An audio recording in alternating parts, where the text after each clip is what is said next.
Bonjour, c'est Claire-Lise. Nous sommes sur cet audio de janvier où nous allons parler de l'ombre de l'énergie de janvier. Euh, je m'adresse ici aux personnes qui ont suivi ce podcast depuis un an. Ça fait un an qu'on tourne dans une roue chamanique en lien avec des contes amérindiens. Contes amérindiens qui nous ont été transmis par des femmes amérindiennes dans le livre Les 13 mères originelles. Nous avons étudié tous les contes, tous les mois de l'année depuis un an. Nous avons aussi étudié l'énergie des couleurs et des lumières de chaque mois de l'année. Et nous avons étudié la dynamique de cette roue depuis un an.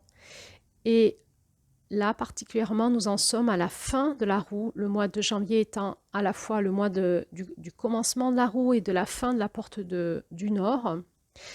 Donc, c'est une audio qui s'adresse aux personnes qui ont suivi le processus et qui ont aussi écouté les audios précédents de ce mois de janvier, où nous avons étudié l'énergie particulière du mois de janvier en lien avec cette roue chamanique et où nous avons aussi étudié la couleur et la lumière orange de ce mois de janvier, comme l'a canalisé Julie, en lien avec la fréquence des rayons de la Lune.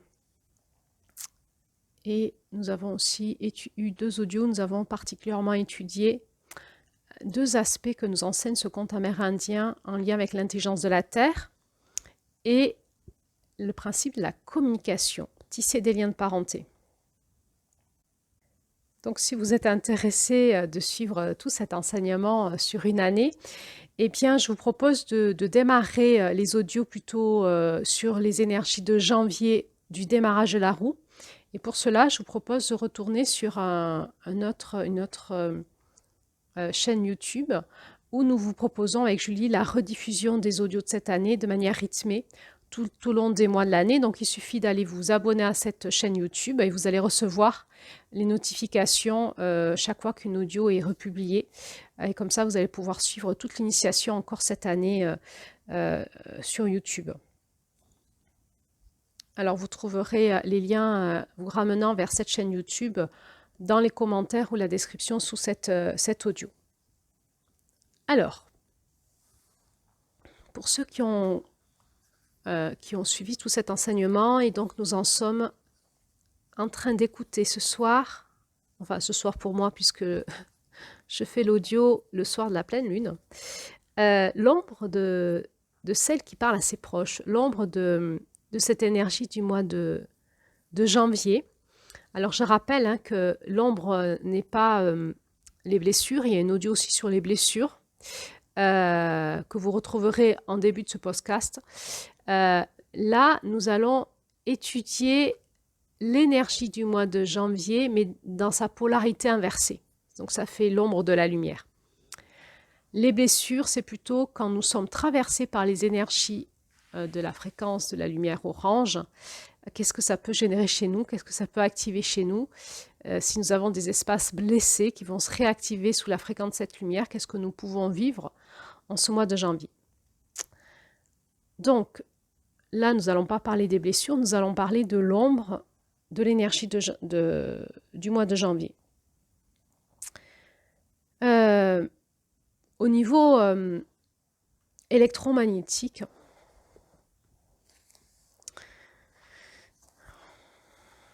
on parle de polarité. La polarité peut s'inverser par des chocs.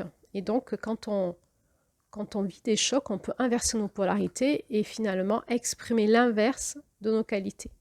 Donc, je peux avoir des qualités.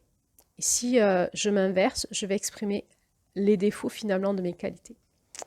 Ça, c'est au niveau électromagnétique. Donc, dans tout l'espace électromagnétique, il y a cet espace de polarité et donc d'ombre et de lumière, c'est-à-dire la lumière dans le sens dans lequel elle était polarisée au démarrage et ensuite, par rapport à nos expériences de vie, on va avoir des chocs qui vont avoir dépolarisé, qui nous auront mis dans l'énergie inversée.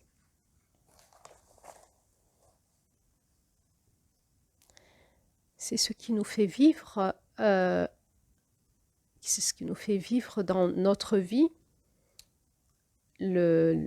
cet aspect ombre et lumière en nous et avec les autres. Euh, Finalement, tout le monde, on dit que tout le monde a son ombre et sa lumière et qu'il faut qu'on compose avec.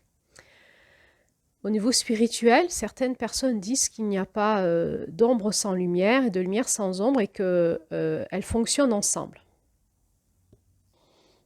Dans le monde de la matière, nous disons effectivement, tu vois, il y a une lumière, il y a toujours son ombre. Donc forcément, dès qu'il y a une lumière, il y a son ombre. Donc là, nous parlons des lois de la matière et des lois électromagnétiques, des lois de l'énergie. Au niveau des lois quantiques, au niveau des lois vibratoires, nous ne retrouvons plus cette notion de polarité.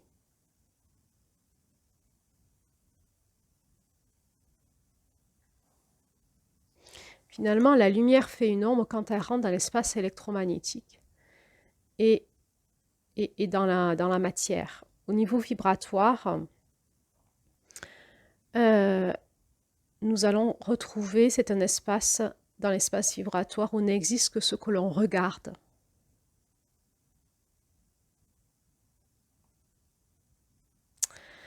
Donc, si nous regardons la lumière, n'existe que la lumière. Si nous regardons l'ombre, n'existe que l'ombre.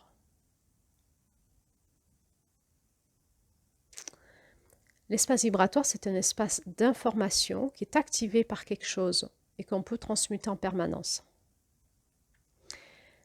Quelque part, j'ai envie de dire, le chemin spirituel de la conscience, c'est de nous ramener à la source de l'existence et de contempler cela seulement.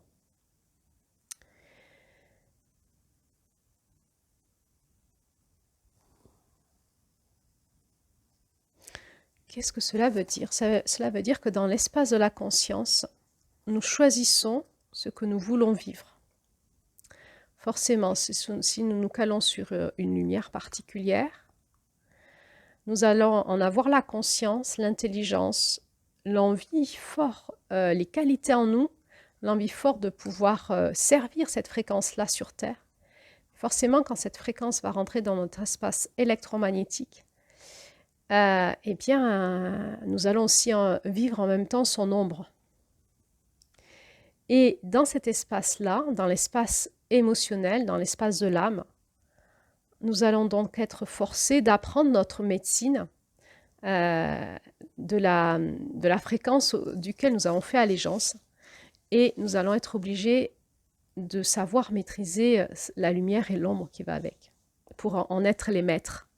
C'est-à-dire en avoir la maîtrise sur Terre, dans la matière, dans la réalité. Pourquoi? Parce que nous ne sommes pas des êtres guéris.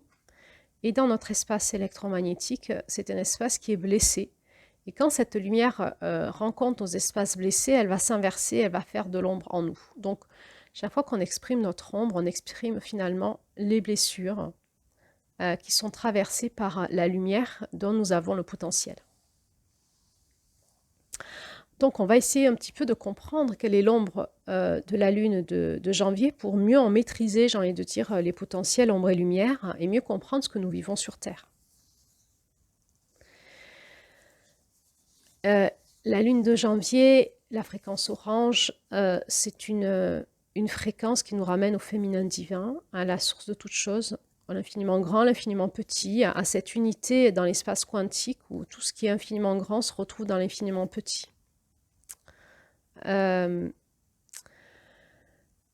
Et on va comprendre qu'on est tous issus de la même source, qu'on est tous contenus dans la même matrice et que nous faisons tous partie d'un même plan et d'une même intelligence qui s'appelle l'intelligence de la Terre. Et que la Terre fait partie d'une même plan, d'une même intelligence qui s'appelle l'intelligence cosmique.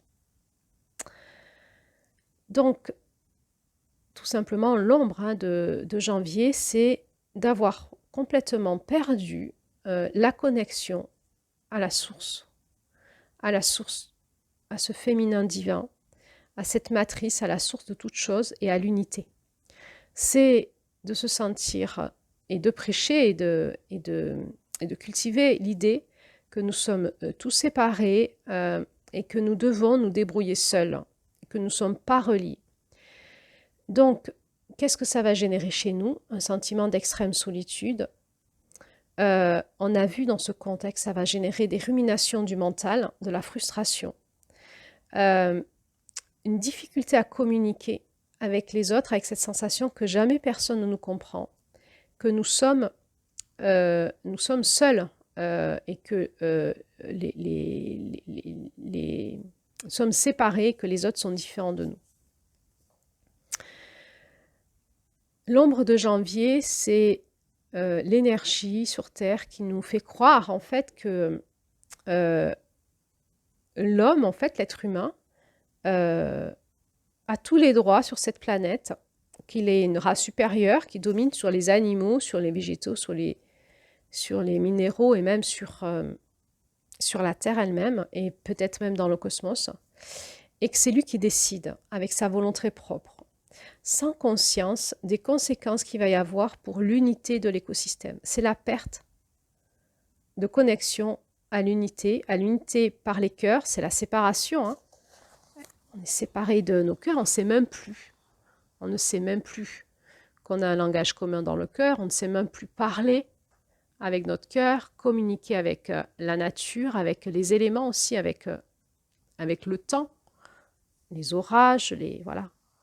On ne sait même plus communiquer avec le grand mystère, avec notre propre planète. On a perdu la conscience que la planète est vivante et on va ne pas du tout se rendre compte des conséquences de nos actes sur notre écosystème. Donc il va y avoir cette énergie de domination, de supériorité, d'arrogance, de méconnaissance, d'ignorance, de non-intelligence, de personnes, en fait, d'êtres humains qui se croient très intelligents et qui est le dernier qui sur Terre aura compris finalement l'intelligence suprême de la Terre. L'ombre de janvier, c'est la partie chez les êtres humains qui pense scientifiquement avoir compris beaucoup de choses et qui n'a rien compris finalement, qui ne sait même pas comment fonctionne sa propre planète en termes de vibration et d'harmonisation des écosystèmes. C'est les parties de nous qui renient la transmission ancestrale et qui va nous dire que tout ce que nous ont transmis nos ancêtres, ce sont des histoires, des mythes pour les ignorants, mais que la modernité, la science nous rend plus intelligents et que tout ça, c'est pour des personnes qui vivent dans des histoires qui se racontent. Il y a quelque chose de très arrogant dans l'ombre de janvier qui est vraiment, vous n'avez rien compris, vous croyez à ces histoires, comme des gamins, comme des gens arriérés. Et nous avons l'intelligence de la science et nous allons utiliser nos outils, nos machines, notre science pour dominer cette planète. La dominer, la piller, en faire ce qu'on en veut. Et donc, bon voilà, j'imagine que vous vous rendez compte que l'ombre de janvier semble être très dominatrice aujourd'hui. C'est évidemment tout ce que l'on fait sur la Terre sans prendre connaissance, sans discuter avec la planète pour savoir si c'est OK pour elle ou pas. C'est aussi toute cette science qui essaye de maîtriser le temps avec des outils, et ça fonctionne, donc ça déséquilibre la planète.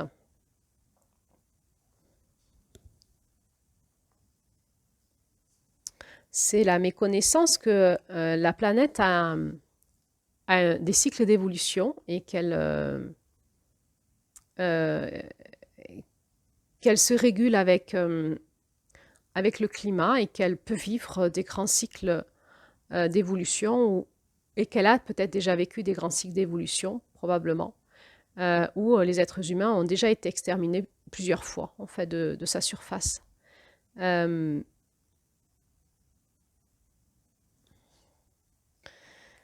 Évidemment, l'ombre de janvier, c'est la partie de nous qui ne respecte plus les rythmes, qui ne respecte plus les saisons. C'est toute cette partie qui nous permet de manger des tomates en décembre et aussi des fraises, quoi, où on est déconnecté avec notre corps des rythmes et des saisons de la Terre. C'est toute cette modernité qui nous permet d'allumer la lumière jusqu'à n'importe quelle heure de la nuit et qui fait que notre corps va être déconnecté des rythmes de la Terre, des saisons. Et c'est aussi évidemment toute cette modernité qui nous invite à surtout ne pas ralentir, à garder des rythmes très accélérés, que ce soit en hiver ou en été, et qui ne respectent pas les rythmes de la Terre. Par exemple, je pense au fait, par exemple, qu'en France, la rentrée se fait en automne, alors que ce serait un temps finalement plutôt d'accomplissement. On devrait faire la rentrée des classes, du travail, etc., plutôt au printemps. Donc, l'ombre de janvier, c'est toute cette partie de l'humanité qui nous décale complètement de l'intelligence et des rythmes de la Terre, qui nous impose du non-rythme, de la déconnexion à la Terre et qui va parfois même nous inverser au rythme du naturel. C'est toute notre façon de vivre qui nous déconnecte de la nature. On habite dans des immeubles, on porte des chaussures en plastique déconnectées de la fréquence de la Terre. On ne va plus dans la nature, où la nature est polluée, détruite. On retrouve aujourd'hui des forêts ou des espaces de nature où il n'y a même plus de petits peuples de la nature, tellement la nature est de moins en moins vivante. Et donc, je pourrais dire aussi toute notre façon de vivre devant la télé, les téléphones portables, les jeux vidéo, qui fait qu'on ne sort plus dehors et on reste enfermé chez nous, comme dans des cages, comme dans des boîtes, de Faraday, déconnecté des influx de la nature et de la terre. Évidemment, cette ombre de janvier nous amène droit au burn-out, droit à la dépression, à la déconnexion de notre humanité, et du coup à la déconnexion de notre cœur, mais aussi de la compréhension de l'intelligence de la vie, du destin, de l'évolution de l'humanité, de notre place dans le cosmos, de notre place en tant qu'équipe planétaire, de notre rôle à jouer. Ça nous rend individuels, indépendants, ça nous déconnecte de l'interdépendance, de l'esprit systémique, de l'intelligence systémique, de l'intelligence du féminin divin. Ça nous coupe de notre matrice que l'on maltraite et ça nous coupe du féminin divin et donc du féminin en nous et du féminin sacré.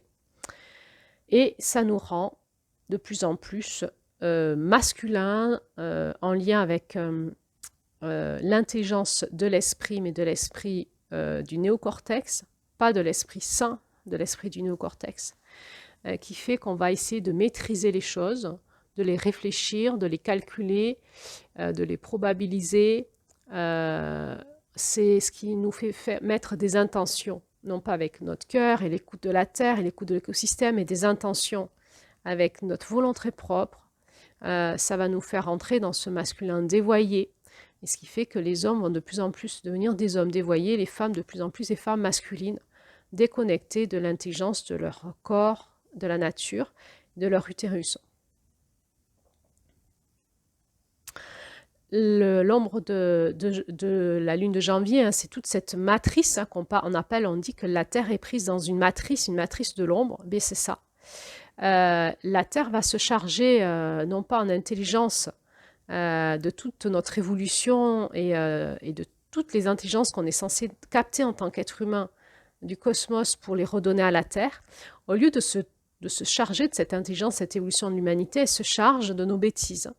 Elle se charge de nos pollutions. Et la pollution la plus importante pour la planète Terre, c'est notre mental, hein, les ondes de forme de nos pensées qui va créer cette matrice collante dans laquelle on est de plus en plus englué, qui se charge de plus en plus. Une matrice d'autre part égotique, chargée de volonté propre, de théories, de lois, de règles, de religion spirituelle ou religion scientifique ou religion médicale. Et l'être humain, au lieu de grandir et de devenir de plus intelligent, de plus en plus intelligent, il devient certes de plus en plus moderne, il va vers l'intelligence artificielle, donc on aurait l'impression qu'on est de plus en plus intelligent, mais il devient de plus en plus bête et con dans tout ce qui est la reliance à son féminin, au féminin divin, au féminin sacré, jusqu'à ce qu'il en ait la totale ignorance. La totale ignorance, c'est-à-dire qu'aujourd'hui, les scientifiques ne savent même plus que ça existe. Ils ont un regard que masculin et ils n'ont même pas par exemple, d'outils qui puissent capter les fréquences de la lumière féminine. Qui fait que, par exemple, les manuels scolaires ne parlent pas ou très peu de l'intelligence, on va dire, des organes féminins, qui fait qu'on ne sait même pas la différence de fonctionnement entre un homme et une femme, etc., etc., etc. Alors, il va y avoir une déconnexion de ce féminin, de cette possibilité d'harmonisation, et on va chercher plutôt le compromis, par exemple. On va être dans l'intelligence du mental qui est séparateur, dualiste. On va perdre l'intelligence du cœur qui est l'intelligence de l'harmonisation. On va perdre la notion de l'espace sacré. Du point de vue sacré des personnes, on va perdre l'idée que chacun est à sa place et que tout est important et que tout est différent. On va perdre la capacité de communiquer, de se mettre au rythme et dans l'espace sacré de nos différences, que ce soit avec notre environnement, avec notre planète. On est complètement déconnecté de la communication avec notre planète, évidemment. Mais que ce soit même dans nos relations parents-enfants, dans nos couples, dans nos relations amicales, nous ne savons pas être dans le cœur, dans la relation, dans la communication du cœur. Et donc, nous avons créé des relations humaines qui sont des relations déconnectées du cœur et de l'amour, avec des lois, des protocoles, des normes, et de plus en plus reliées à notre amour-propre, notre égocentrisme, notre volonté propre. Et du coup, nous avons développé des relations plutôt basées sur un amour séparateur, égoïste, égocentrique, qui prend, plutôt que dans cette intelligence de l'amour de la Terre, en fait, qui est une intelligence qui harmonise, qui donne, qui veut, en fait, faire progresser un espace collectif de plus en plus intelligent au service de l'intelligence de l'individuel et du groupe. Et de plus en plus, donc, nous sommes dans une intelligence collective de consommation pour soi et de prendre plutôt que de donner. De vouloir imposer notre point de vue plutôt que d'écouter l'intelligence de l'ensemble.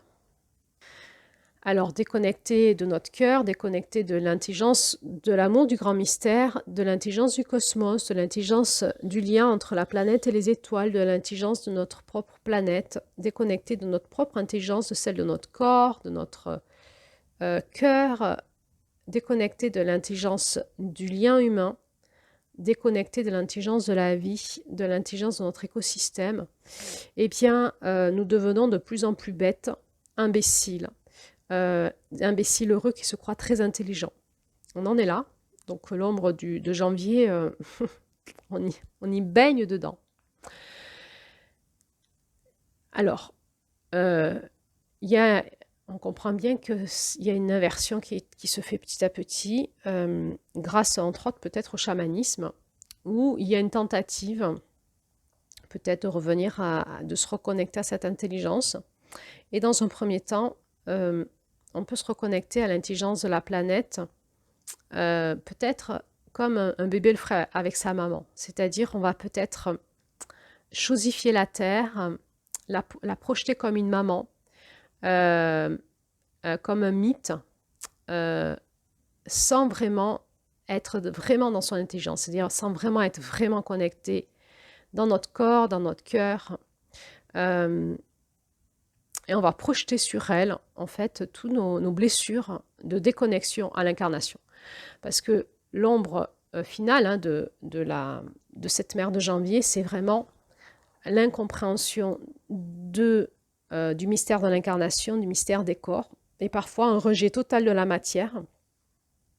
Et donc cette spiritualité hein, qui est toujours là, et qui n'a de cesse que de chercher le monde de l'esprit, le monde du ciel, la canalisation. Qu'est-ce que nous disent les guidances, les anges, les archanges, les maîtres ascensionnés, etc. etc.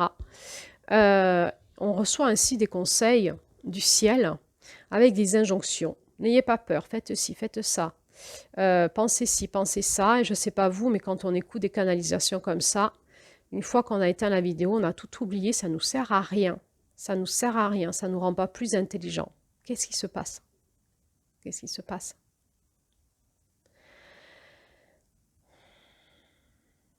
C'est juste que c'est un problème finalement de la syntonisation, c'est un problème de l'empathie, c'est un problème justement du manque de l'intelligence de la Terre. La Terre, elle nous dit, pour que moi je puisse te comprendre, je rentre dans les rythmes de ton espace sacré.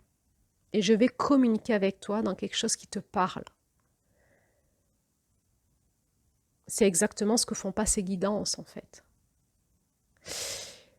Parce qu'ils sont sur d'autres espaces, avec d'autres points de vue, et ils ne sont pas à notre place en fait. Et on ne peut pas recevoir leurs conseils, parce que c'est juste pas du tout adapté à qui on est. Quand on écoute la Terre, dans notre cœur, et qu'on sait se relier à sa fréquence, c'est la guidance ultime. C'est elle qui vraiment se met en syntonie, en empathie avec nous, et qui va nous expliquer ce qu'il nous faut personnellement, mais aussi en lien avec l'intelligence du collectif, et elle harmonise tout. Quand on écoute l'intelligence de la Terre, on devient intelligent, et surtout ce qu'on entend passe dans la matière. Elle nous guide dans le concret, elle nous guide dans notre humanité, elle nous guide dans la matière, mais dans la matière spiritualisée. Parce que la planète Terre, son intelligence, c'est l'amour, c'est la paix, c'est la joie, c'est la beauté, c'est l'harmonisation, etc., etc. Et donc, l'ombre du féminin, c'est aussi toutes ces canalisations, ces channelings, où on essaye constamment de repartir dans le cosmos pour essayer de comprendre quelque chose en lien avec ce qu'on va vivre dans le futur, sans du tout prendre en compte que tout est inscrit au niveau de la Terre et que c'est elle qui détient en fait tous les codes de notre intelligence, de notre présent, de notre passé, même de notre futur, et qui peut vraiment nous guider pas après pas dans la réalité de notre quotidien. Et finalement, dans l'ombre de janvier, en étant déconnecté de la Terre, on est déconnecté de notre sécurité ontologique, de notre chakra racine, et ce qui fait que nous sommes de plus en plus en proie aux peurs, à toutes ces ombres spirituelles qui jouent en fait avec notre espace émotionnel, parce qu'en étant déconnecté de la Terre, on les croit, on est naïf. Et donc, on a ces guidances de lumière qui nous disent « N'ayez pas peur, mais je ne sais pas vous, mais ils ont beau nous dire « N'ayez pas peur », si on nous dit « N'ayez pas peur, il y a une troisième guerre mondiale qui arrive, mais surtout n'ayez pas peur, rayonnez votre joie et l'amour », ça ne marche pas en fait. Parce qu'en fait, on n'est pas connecté à la Terre. Si on était connecté à la Terre, si on avait cette intelligence de la Terre, de l'ancrage, de la sécurité ontologique, eh bien, ce qu'on recevrait du ciel serait vraiment quelque chose qui pourrait prendre forme dans la matière, dans une forme d'intelligence alchimique, réelle et concrète, et qui serait quelque chose qui ne viendrait pas, non pas de l'extérieur, mais qui serait cette rencontre du ciel et de la terre dans notre cœur, et qui activerait notre intelligence et qui nous ferait passer dans la matière réellement, concrètement. Alors finalement, cette ombre de janvier nous coupe de notre cœur, nous coupe de l'amour, nous fait perdre la conscience que nous avons l'amour en nous, mais que mon compagnon aussi, mes enfants aussi, ce bébé que j'accueille aussi, que cette pierre que je ramasse aussi, que cette plante que je cultive chez moi aussi, que l'amour est partout. On se sent coupé de l'amour, dévitalisé, on devient des zombies. Et puis, on n'a plus conscience que nous vibrons sur une fréquence, la planète de l'amour. Et nous avons l'impression, quand nous incarnons sur Terre, que nous incarnons sur la planète de l'enfer, en fait. S'il n'y a pas d'amour, c'est l'enfer. Et nous cherchons à l'extérieur quelque chose que nous avons à l'intérieur de nous parce que nous en sommes déconnectés. Et si on prêche ça à quelqu'un, bon, on se fait ridiculiser par nos croyances naïves, immatures, et on nous dit même que c'est dangereux, qu'on est rétro, etc., etc. Alors, étant déconnecté de l'amour et de la puissance de l'amour en nous et entre nous, eh bien, on va dire que la vie est dure. On va dire que la vie comme ça, on va dire qu'il y a des adversités sur Terre, qu'il y a la dualité, et on va se raconter des histoires en lien avec cette ombre. Et ce conte nous dit que la vie est bonne. La vie est bonne. Mais pour cela, eh ben, il faut sortir de l'ombre, de cette matrice de l'ombre de la Terre qui a été créée par nous et par toutes ces énergies qui essayent de nous détourner de la réalité, de ce que nous pourrions vivre sur Terre en réalité, qui essayent de nous détourner de l'intelligence de l'être humain, de l'intelligence de la planète, de l'intelligence de la Terre. Et puis, finalement, on en est dans une période où plusieurs voudraient retrouver cette intelligence-là, mais ce que j'observe dans ce monde un peu chamanique ou spirituel, c'est que nous en sommes au balbutiement, c'est que en fait, c'est pas du tout incarné, intégré. La reconnexion à la Terre et l'écoute, en fait, de manière intégrée au quotidien tout le temps, dans notre système nerveux, le fait d'être rebranché à la Terre et que notre corps, notre intelligence ne fonctionne qu'avec la Terre et avec l'écoute du cœur, eh bien, chez les personnes qui travaillent ça de manière spirituelle, j'ai envie de dire, eh ben, j'observe, de mon côté en tout cas, que la plupart du temps, c'est pas intégré, c'est de temps en temps, quelques fois dans l'année, quelques fois dans le mois, mais que, par exemple, quand on s'associe dans la sororité, par exemple, pour faire des créations, eh bien, pourtant, des femmes qui travaillent ça, dans les réunions d'équipe, arrivent avec l'intelligence du mental, de la dualité, des blessures, et ne sont pas du tout connectés ni à la terre ni à leur cœur. Et il y a beaucoup de travail encore à faire parce que du coup, l'harmonisation du groupe ne peut pas se faire. Et ce sont des personnes qui sont rapidement pris par les pièges de l'ombre de janvier, de cette déconnexion. Donc, forcément, à force d'avoir été déconnectés, ben, il nous faut nous reconnecter. C'est un travail de rééducation, de reconnexion, puis d'entretien, et jusqu'à ce que ça s'intègre. Mais je pense qu'on l'aspire tous à retrouver cette reconnexion à la Terre et à nos cœurs. Mais j'entends pas beaucoup d'enseignements spirituels qui nous disent reconnectez-vous à la Terre. J'entends pas, il y a des personnes qui font des canalisations de tel ange, telle fréquence Marie, je sais pas quoi. J'entends pas reconnectez-vous à la Terre. J'entends pas ça, jamais. Je suis assez étonnée de ce que j'entends qui vient du ciel. Le ciel et la terre ne sont pas séparés.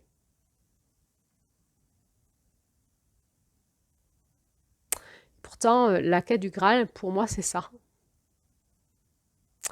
La reconnexion à la terre nous reconnectera tout de suite à l'intelligence du féminin divin, et à la puissance, et à l'harmonisation, et à l'amour, etc., etc. Et ça va faire, c'est ce qui va faire la bascule de notre monde.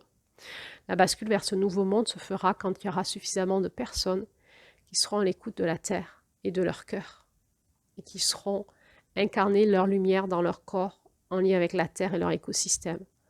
Dans leur cœur, c'est-à-dire manifester la lumière de janvier et en maîtriser son ombre.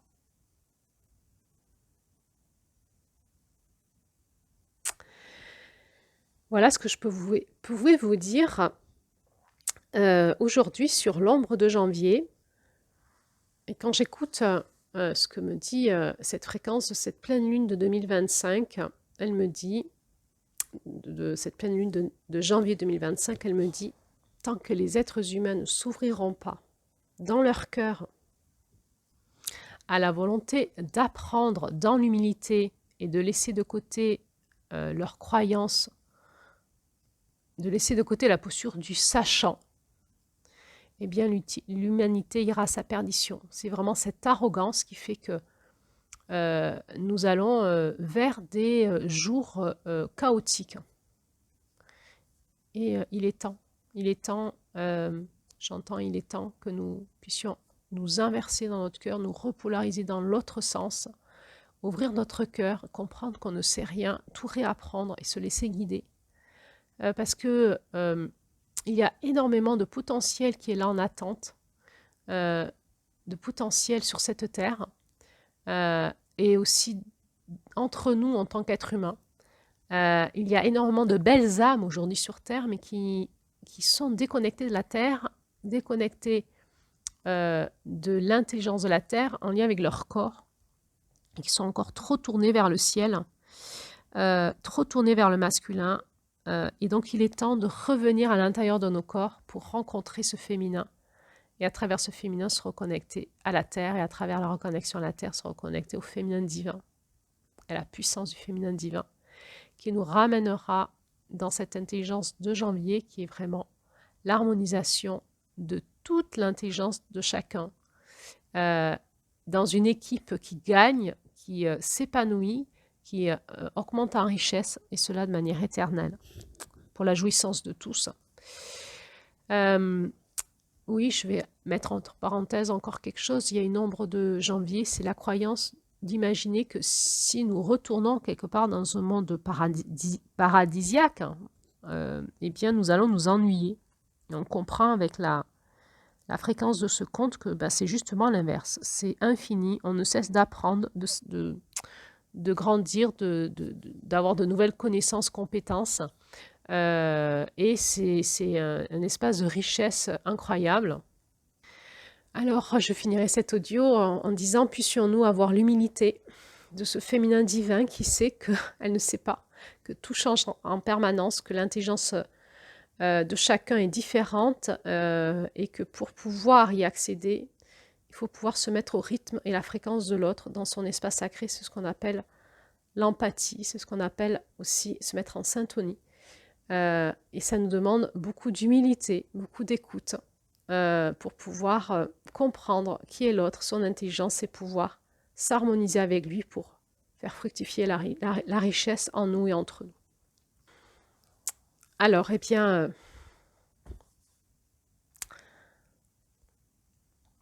je nous souhaite de pouvoir peut-être en goûter quelquefois quelques prémices de ça.